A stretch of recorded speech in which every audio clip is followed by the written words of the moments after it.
O nosso assunto agora é a abertura do mercado livre de energia, uma transformação que promete ampliar a concorrência no setor elétrico brasileiro e mudar a relação de empresas e também consumidores residenciais com o fornecimento de energia. Mas junto com as oportunidades surgem, claro, desafios de governança, segurança financeira e regulação. E sobre esse cenário, eu vou conversar com Rita Knopp, ela é diretora comercial da Neoenergia, está aqui no estúdio comigo. Rita, boa noite, obrigada por ter aceitado o nosso convite. Boa noite, Cris, obrigada por essa oportunidade de poder compartilhar com vocês esse momento importante que o setor elétrico vive, né? Com certeza. Então vamos começar falando exatamente dessa abertura do mercado livre de energia, que pode mudar completamente a dinâmica do setor elétrico brasileiro. Quem tende a ganhar mais com essa transformação, Rita? Eu acredito sempre que o cliente, porque quando você está no mercado liberalizado, o cliente tem uma opção de escolha. E quando você tem opção de escolha, certamente você terá serviços, uma preocupação maior das empresas nessa prestação de serviço ao cliente. Então, com certeza, o cliente. Hoje muita gente ainda não sabe exatamente o que é esse mercado livre. Na prática, o que muda para as empresas e para os consumidores? Explica para a gente. Explicar um pouco do histórico. O setor vem abrindo de uma forma paulatina, começou em 98 com as grandes empresas. Em 2024 pegou as médias empresas, nós estamos falando em empresas com uma conta de R$6 mil acima.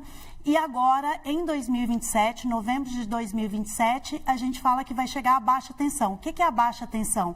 São as pequenas empresas, aquelas que têm mais ou menos uma conta de R$500 para cima. Então, pegará as indústrias, comércios, todas as empresas de pequeno porte. E em 2028, chegará para o grande público. E aí nós estamos falando de mais de 90 milhões de potenciais clientes para migrar para esse mercado livre.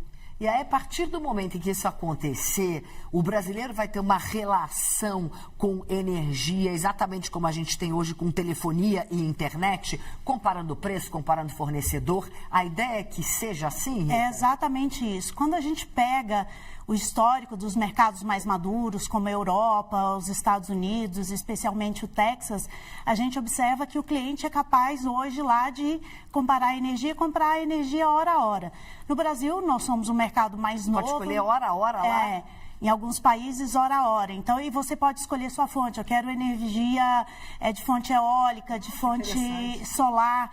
Então, aqui no Brasil, o mercado maduro, nós vamos chegar, eu acredito que sim, eu acredito que sim, né? Estamos trabalhando para isso, então a Neoenergia vem se preparando há anos para essa abertura de mercado. Nós temos a Iberdrola, que é nosso controlador, que tem essa experiência internacional, que vai poder nos ajudar a coordenar essa abertura de mercado, que vai ser uma mudança muito relevante no setor elétrico e especialmente para a sociedade. Nós que vivemos telecomunicações, agora ter a oportunidade de viver o setor elétrico é muito privilégio, né? Com certeza, mas que eu fico imaginando, Rita, que isso vai gerar uma guerra comercial muito grande entre as empresas do setor.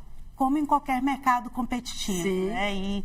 E aí, quando a gente entra no mercado competitivo, você tem que apoiar naquilo que é diferencial e que nós acreditamos que neste mercado, quando a gente fala de pequenas e médias empresas, a gente tem que ter um portfólio de soluções energéticas muito customizada para ele, porque ele é um cliente diferente das grandes empresas, ele é um cliente que não tem conhecimento suficiente do que é energia, de como se comporta, a complexidade que é esse setor.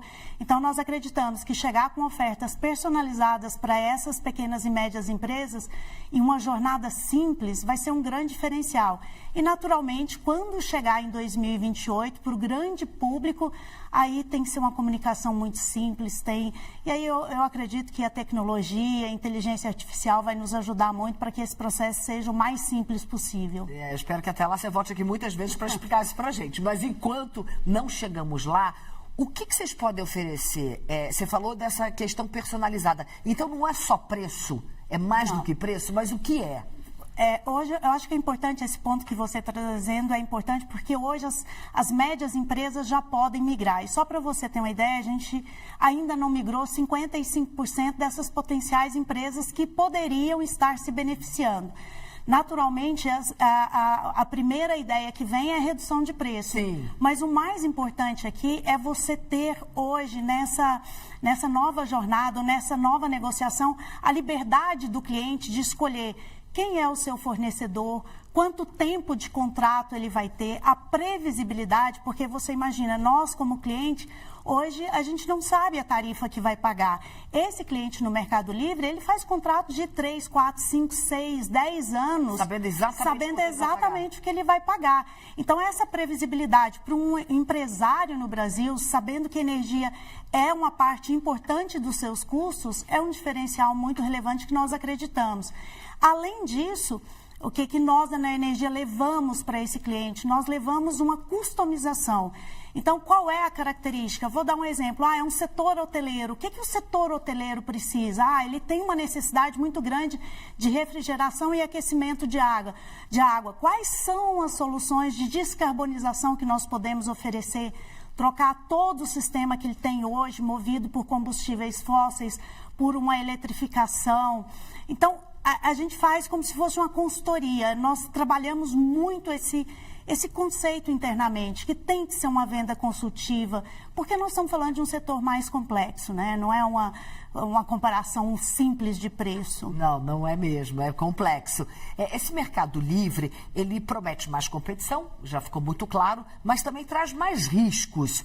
O que os recentes casos de empresas em crise acenderam de alerta nesse setor? Hoje a gente vem observando aqui no Brasil, algumas empresas comercializadoras de energia com dificuldades financeiras. E se a gente olha o que aconteceu historicamente, mercados que já estão aí há 20 anos liberalizados, ele passou exatamente pelo que nós estamos passando. Então, o que isso traz de experiência para nós aqui no Brasil e para o mercado brasileiro? É muito importante que nessa liberalização tenha marcos regulatórios muito claros que deixem o cliente seguro nesse processo de migração. Porque houve mercados onde o cliente migrou com a comercializadora desapareceu por questões financeiras, por não conseguir sustentar e honrar os seus contratos, e o cliente simplesmente ficou sem energia. Imagina isso para um pequeno e médio empresário acordar e não ter energia. Então o regulador no Brasil vem trabalhando para a gente ter essa clareza de como vai acontecer, se ocorrer isso, o que acontece com o cliente. Mas mais do que isso, quando um operador sai do mercado, todas as empresas são impactadas. Então é importante ter uma governança clara, que essas empresas que estejam nesse mercado tenham lastro, tenham capacidade, robustez financeira para conseguir prestar os seus serviços, né? Eu estava pensando exatamente nisso, que é claro que existe o risco de vermos uma corrida assim muito agressiva pelos clientes e sem essa devida solidez financeira de algumas comercializadoras. Aí isso, de fato, a gente vai ter que ficar de olho na regulamentação. Exato. Hoje, se você perguntar quais são os pontos que a gente vem olhando e vem debruçado, estudando, muito junto, tanto ao Ministério quanto à agência, são essas questões mesmos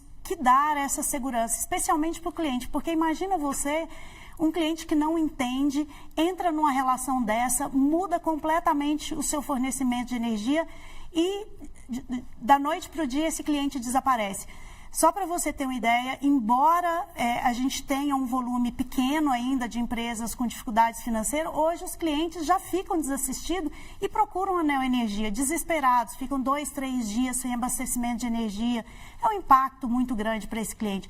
Então é importante que as empresas que entrarem tenham essa robustez. E o regulador olhar para isso sobre a perspectiva de não permitir que o cliente fique desassistido e com interrupção dos seus serviços. Mas é fato que o consumidor vai realmente poder pagar menos? Ou essa promessa ainda depende de uma série de fatores, Rita? Hoje, quando a gente olha o histórico das tarifas, imagina você que hoje a gente tem as tarifas que tem várias bandeiras e que você não sabe quanto você vai pagar. Com a previsibilidade, você não sofre dessa flutuação. Não sofrendo dessa flutuação, naturalmente você vai estar pagando menos, porque quando você pega um valor de uma tarifa que ela é corrigida pelo IPCA e ao longo dos anos e pega uma que ela não tem essa previsibilidade, você conhece o comportamento dos indicadores de correção. Então, para o cliente, naturalmente, ele fica com um valor menor e mais do que isso, quando a gente trabalha essa eficiência energética, ele tem um ganho de operações, de ter hoje uma prestação de serviço que ele não tem quando ele é um cliente regulado. Então, vou dizer para você, olha, você precisa mudar o seu grupo de refrigeradores. Vamos dar um exemplo de uma padaria, porque eles consomem mais energia do que você precisa e ele está desgastado. Nós podemos fazer toda essa troca, essa mudança para você. Então, ele tem a eficiência operacional e, consequentemente, paga uma tarifa menor e com a correção monetária prevista, né? Rita, muito obrigada. Prazer te receber aqui. Prazer é todo meu. Obrigada mesmo. Boa noite. Boa noite.